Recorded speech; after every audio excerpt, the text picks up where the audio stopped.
त्यानंतर आहे कालवाचक क्रिया विशेषण. आता कालवाचक क्रिया विशेषण म्हणजेच काय, तर क्रियेच्या कालाविषयी माहिती सांगणाऱ्या शब्दाला कालवाचक क्रिया विशेषण असं म्हणतात.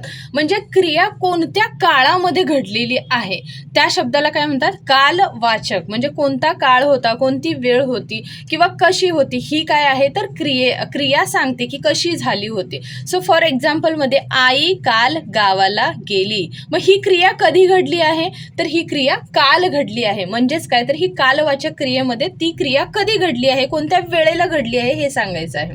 आई काल गावाला गेली. सो आई कधी गावाला गेली तर काल गावाला गेली, त्यामुळे ही काय झाली कालवाचक क्रिया.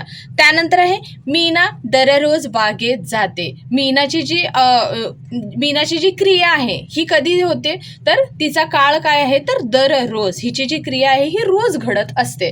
त्यानंतर आहे अभिजित सतत गाणं गुणगुणत असतो. आता अभिजित कसं गाणं गातो तर सतत, हे त्याचं काय आहे कालवाचक क्रिया विशेषण आहे. म्हणजे त्याचं जे काळ, कधी कोणत्या काळामध्ये तो गाणं गातो तर तो सतत म्हणजे नेहमीच तो गाणं गात असतो.